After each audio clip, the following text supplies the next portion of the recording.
Today on the Braathe 3, we have some questions about project management.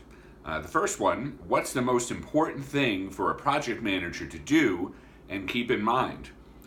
I think keeping the tasks manageable and making them clear is one of the most important things you can do as a project manager. I think very often we have our way of doing things and things that have worked well in the past, and we fall into the trap of someone's going to look at a task or look at a project and do something in the exact same way that we have. And we have to do a good job of making sure that we lay out things clearly and maybe give things a start so people understand where to go from there.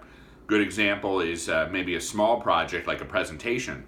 If you want a presentation to be laid out in a certain way, pick a template, lay out the format, a couple of the slides, and then have somebody help you from there.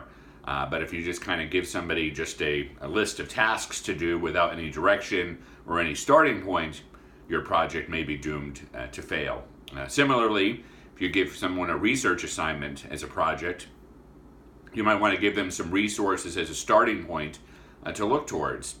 For example, we have a database of different organizations that offer grants, and giving our students access to that so they can poke around and take a look at some of the research we've done in the past will help them look for new opportunities in the future.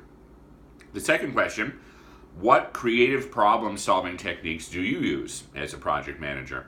And I would say some of the things I like to do are more tactical than really big, giant, earth-shattering problem-solving techniques. And they include, again, giving artificial deadlines. Very rarely do I have something that's so deadline driven that has to be done in 1 hour. But I might put a task or tip out there that will say, hey, this should only take 15 minutes. Please make sure that you finish this up by noon today. The task may actually end up only having to take 5 minutes, and they might be able to get it done by 10 a.m., but if I don't put a deadline on it or a clear amount of time that I think it should take, then the task may end up having quite a bit of scope creep, a lot of wasted time, and as is said in a lot of project management textbooks, the Parkinson's law might go into effect, where if I gave you 2 weeks to do something, you're going to take probably 1 week, 6 days, and 23 hours to complete that. However, if I give you 1 day, you might take 23 hours to complete it. So you want to give those artificial deadlines to give people the ability to succeed and get things done so you can move on to more important things. And the third question for today, how do we measure how much contingency we should put into projects in terms of backup plans, buffers for time?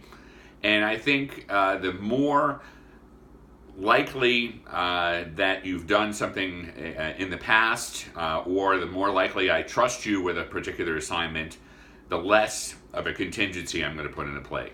However, if I have some new people on an assignment, or it's something we haven't done before, I might build in a more significant buffer of time, money, energy, etc., to make sure that that is a success. Thank you for joining us on the Braathe 3 today. You can find out more about our company at www.braatheenterprises.com. And I'm more than happy to speak with you about ways to make your projects more successful. You can schedule a 15 or 30-minute call with me as a courtesy at meetme.so/Robert Braathe. Thank you.